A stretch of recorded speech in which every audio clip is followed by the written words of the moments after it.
Breaking news! A sovereign citizen has gotten something wrong on the internet, something that has never happened before. One Stop 14th Amendment Shop, someone we've discussed on this channel before, is continuing to air his grievances with the government after he failed to understand that his vehicle was towed because he illegally parked it, and that his issue with the tow is a civil issue, and that the FBI's refusal to get involved is not indicative of a conspiracy against him, and that it is illegal for him to claim to be a lawyer and represent someone else in court, and that the RICO Act does not give him the authority to do so, no matter how much a Wikipedia article is misunderstood. I could go on, but in the interest of time, I won't. One Stop is once again, to put it lightly, being stupid. He stated in a community post that the state of Virginia's definition of a motor vehicle was, quote, evidence of conspiracy to commit racketeering under color of law, where the state of Virginia abrogates the individual's rights over their private vehicles, end quote. But here's the problem.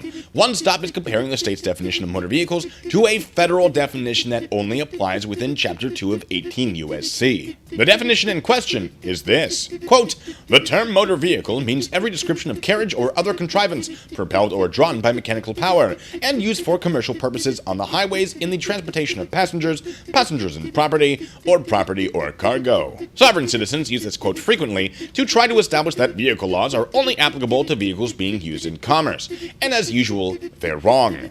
18 U.S.C. Chapter 2 has 12 laws that the definition applies to: destruction of aircraft or aircraft facilities, destruction of motor vehicles or motor vehicle facilities, penalty when death results, parting or conveying false information, drive-by shooting, violence at international airports, fraud involving aircraft or space vehicle parts in interstate or foreign commerce, traffic signal preemption transmitters, aiming a laser pointer at an aircraft, unsafe operation of unmanned aircraft, commercial motor vehicles required to stop for inspections, and operation of unauthorized unmanned aircraft over wildfires. Of those 12 laws, only 2 actually contain the word motor vehicle.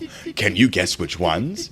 If you guess Section 33, which covers destruction of motor vehicles or motor vehicle facilities, and Section 40, which covers commercial motor vehicles required to stop for inspections, you'd be right. If you read Section 33, you'd see that the law specifically only applies to motor vehicles used for interstate commerce. And if you read Section 40, you'd see that the law specifically only applies to motor vehicles used for interstate commerce. Are you crossing state lines, One Stop? No? Then those laws can't possibly apply to you, which means that definition can't possibly apply to the civil issue of your car being towed, because you illegally parked it. To be fair, there are a lot of other reasons those laws could not possibly apply to him, but addressing those would just merely be a victory lap. Interstate commerce is regulated by federal law because Article 1, Section 8, Clause 3 of the United States Constitution gives Congress the power to regulate commerce among the several states.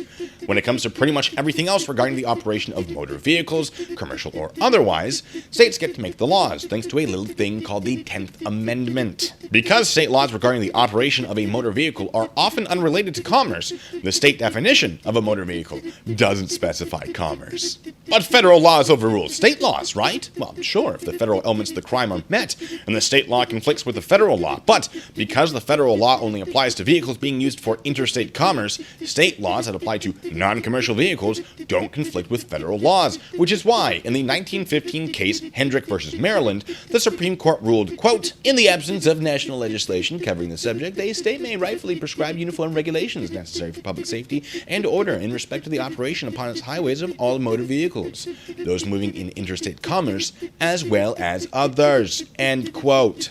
Weird. Your theory has been debunked for over 100 years, but you're not interested in being right, no. You're interested in feeling right, and unfortunately, in your case, that means you're going to have to ignore facts, but you're used to that, so it shouldn't be a problem.